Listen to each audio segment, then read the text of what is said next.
Y de verdad, yo lo he visto con gente que dice creer en Dios y es muy molesto cuando uno les dice, estamos hablando de un Dios diferente. Se molestan, pero es la verdad. Como dice R.C. Sproul, si Dios no es soberano, Dios no es Dios. Porque solo Dios, ese Dios creador, tal como está revelado en la Biblia, ese Dios supremo, magnífico, perfecto, que lleva consigo y de la mano esa soberanía, es del Dios del que hablamos. Si no, no sería Dios. Sería un ser sujeto a circunstancias, sujeto a la libertad del hombre, sujeto a valores superiores a él. Entonces ya no es Dios, ya no lleva el carácter de Dios. ¿Sí? ¿Vamos claros? Entonces, aunque otros les llamen dioses a sus dioses, no estamos hablando del mismo.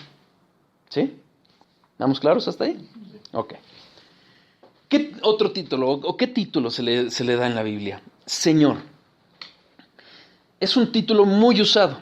De hecho, dice Washer que es el título más usado. En el hebreo, no en el griego, en el hebreo, dice una forma en cómo se le refiere es Adonai. Adonai quiere referir justamente a eso. Dios soberano, Dios que tiene un dominio. Ese título de Señor se usaba mucho, sobre todo en relación con alguien que tenía, sobre todo, súbditos y que tenía alguna tierra donde tenía dominio. Pero hablando de Adonai, porque el nombre que se usaba para las personas era Adón, pero Adonai refiere a Dios, y refiere a Dios soberano, a Dios como amo, como dueño de todo. Es decir, es un título que va muy ligado con la autoridad soberana de Dios. Como Dios gobernante por encima de todo, que tiene control de todo, que es amo y señor de toda la creación. Es decir, si nosotros referimos a Dios como Señor, ¿qué implica necesariamente que es el hombre? Un súbdito, alguien inferior a él. Entonces, cuando nosotros reconocemos verdaderamente a Dios como Señor, eres mi Señor, es porque yo estoy subordinado a ti. Por eso muchas veces hemos dicho, ya sea en el estudio o en la oración, que el hecho de que nosotros podamos hablarle a Dios como Padre o hablarle de tú, no es porque seamos iguales. Él es nuestro Señor y somos súbditos de Él. Él es soberano, Él es supremo. ¿De acuerdo? Fíjense cómo lo describe Hechos 17:24.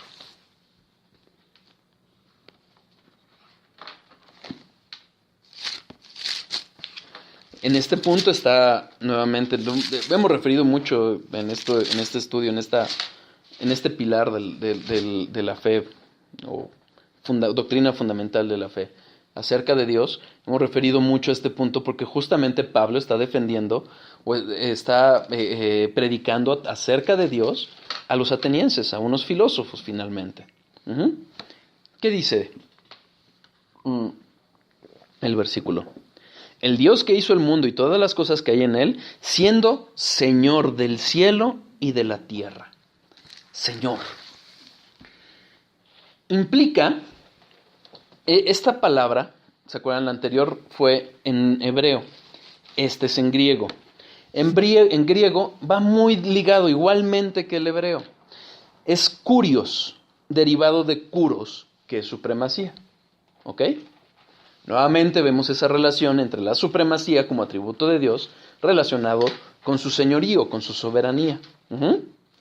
Supremo en autoridad, controlador. Eso implica la palabra. Supremo en autoridad, controlador. Señor, soberano. Es nuevamente esa reiteración, hasta cierto punto podría decirse, quizás hasta tautológico, no lo es, pero podría decirse, ¿por qué? Porque dice, Curios, Señor, del cielo y de la tierra. Es decir, es soberano, es controlador de todo el cielo y de toda la tierra. Alguien alguna vez decía, no es que Dios no es controlador, no es que no lo conoces. Ajá. porque no conocemos quizás, porque hoy vamos a, si Dios nos da tiempo, vamos a ver un poquito de eso, de esas doctrinas que hay, porque vamos a hablar un poquito de las desviaciones que hay, pero finalmente eso implica la palabra. Dios es soberano sobre todo lo que hay e implica que lo controla. Había un comentario donde decía que si Dios no fuera soberano, entonces Dios no tendría el control de absolutamente todo. Y entonces ahí viene la otra parte donde dicen que hay una confusión de que entonces por eso hay dos deidades. Está Dios como el Dios bueno y está Satanás como un Dios de lo malo, ¿no? Entonces, exactamente. Entonces por eso dice que por eso Dios es soberano y tiene absolutamente el control de todo, porque pues él es todo. Exacto, y ese es un buen punto. Porque de hecho es una de las desviaciones que vemos. Sí. Esos errores que se presentan así como Jesucristo haciendo fuercitas con Satanás, es una blasfemia. Sí, claro. Porque Satanás está bajo las órdenes de Dios. Finalmente, Dios es soberano sobre el bien y sobre el mal. Sí. Y controla todo ello. ¿Ok? De hecho, esta parte, no vamos a entrar ahorita a fondo a ello, pero también habla de una explicación de la autoridad de Dios. ¿Por qué? Porque esa autoridad deriva de ser creador, de ser como es el creador, es soberano. Colosenses 1, 16 y 17. ¿Cómo me hacía falta esta lamparita el mes pasado?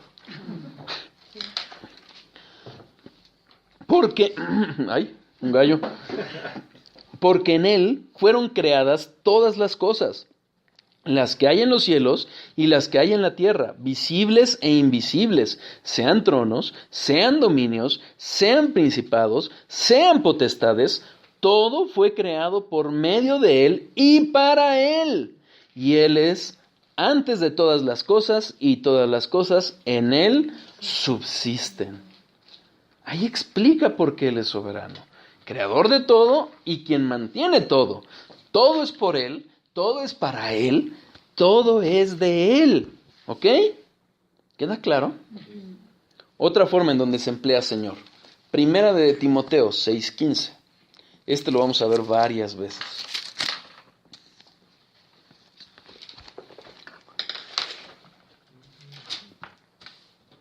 La cual a su tiempo mostrará el bienaventurado y solo soberano, Rey de reyes y Señor de señores. Entonces vemos otra vez ese empleo del término Señor. ¿Qué implica? ¿Y por qué aquí Señor de señores? Bueno, de esos señoritos, de esos curios pequeños, Dios es el mayor de todos. Y es claro que no hay como Él. Una mayor autoridad es la de Dios sobre cualquier otro señor. Lo veíamos en Colosenses, sobre reinos, potestades, sobre todo ello. Sobre todos esos pequeños, entrecomillados, reinillos. No, Dios es Señor de señores, por encima de todos, autoridad suprema. Incluso, quizás Pablo lo escribió esta carta haciendo referencia al César, al soberano del mundo conocido. Y diciendo, espérame, no, Cristo es el Señor sobre todos ellos, de quien deriva toda esa autoridad. Él es Cristo. ¿Ok? Vale. Otro título que se le da. Ya hablamos de Señor, ahora vamos a hablar de Rey. Y es un término muy relacionado con el de Señor. Ya les empezaba a platicar en el estudio pasado como quizás hoy hablar de un rey pues no nos impacta tanto. Conocemos el rey de Inglaterra, el rey de España, y decimos, bueno, pues parecen a veces más figuras de la farándula que como reyes soberanos. Pero realmente si nosotros nos vamos a la antigüedad, vamos a entender lo que es realmente un rey. Hoy vemos división de poderes, ¿no? Hoy vemos un poder ejecutivo, un poder, bueno, no me voy a meter en el término jurídico, pero bueno, vamos a decir, se les reconoce como poderes. Poder ejecutivo, poder legislativo, poder judicial. Pero realmente había reyes absolutos, en donde todo el poder de una nación se concentraba en una persona. Entonces, ese término de rey, ¿qué implica? Implica, obviamente, soberanía y poder. ¿Ok? Pero también implica, y va muy de la mano, con esa realeza, con esa nobleza, con esa majestad. Sobraría decir que lo que nosotros podemos conocer como palacios, como vestimentas de reyes, son infinitamente nada en comparación. Pero finalmente nos dan una idea de que también tienen una relación con esa majestuosidad de Dios, con esa realeza de Dios. ¿Sí me explicó? ¿Okay? Entonces también implica eso. Incluso nosotros mismos lo vimos, ¿no? Al hablar del trono en el estudio pasado, cómo implica también una relación con la realeza y cómo todo ese trono está en los cielos y la tierra es el estrado de sus pies, no más. ¿Ok? Vamos a Salmo 47.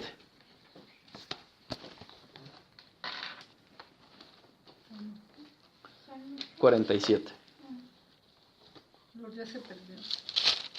Es que va a estar aquí en la cocina. Versículo 2. Porque Jehová el Altísimo es temible, Rey grande sobre toda la tierra. Versículo 7. Porque Dios es el Rey de toda la tierra. Cantad con inteligencia, ¿ya vieron? Ahí abajito, nada más para esos que dicen no, yo canto en el Espíritu. ¿Ok? Rey sobre toda la tierra. Fíjense, Malaquías 1:14.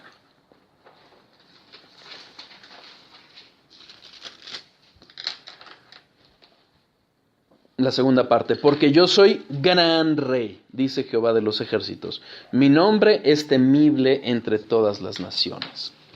Entonces, nuevamente, o sea, es importante de verdad que nos quede claro, y quizás por eso puede parecer un poco repetitivo, pero finalmente es importante atender a esta doctrina, porque nos va a poder hacer entender el resto de los atributos, pero también prácticamente todo lo demás. Porque soberanamente Dios así se ha revelado como un rey soberano. No solo un rey, el gran rey. Dios grande, rey grande, perdón, sobre toda la tierra. Insisto nuevamente, de la mano con la nobleza, de la mano con el ser majestuoso. Pero ¿qué implica eso de ser gran rey? Que nada escapa a él. Nada escapa a su reinado. Nada escapa a sus decretos. Es el gran rey, rey sobre toda la tierra. Daniel 4:37.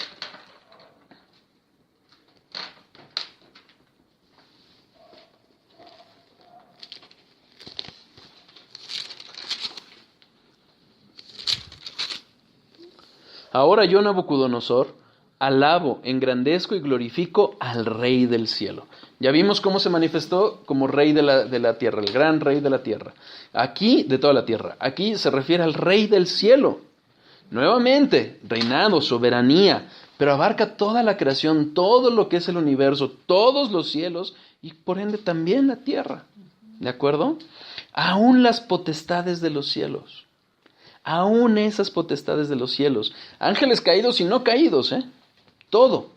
Lo vimos con Job y lo vimos con Pedro. ¿Se acuerdan en el estudio pasado cuando hablamos cómo Satanás le fue a pedir permiso a Dios más bien Dios le dio permiso a Satanás para tentar a Job, y cómo Jesucristo le advirtió a Pedro que Satanás había pedido permiso para sacudirlo? Entonces, este rey del cielo implica que todos esos ejércitos están sometidos a él. Veámoslo en Santiago 2:19.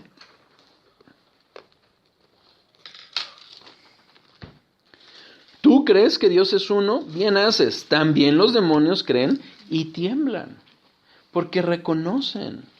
¿Qué pasaba cuando Jesucristo era descubierto por un demonio? Se postraba y clamaba para no ser atormentado, que no se adelantara, porque ellos saben su destino, saben qué les espera, porque Dios es soberano sobre ellos. ¿De acuerdo? Nuevamente, 1 de Timoteo 6:15. Lo leímos hace un momento y lo manifiesta igual, Rey de Reyes. ¿Sí? Este término es repetido en Apocalipsis, en el momento en que regresa nuestro Señor Jesucristo, viene el final. Y fíjense, Apocalipsis 17:14.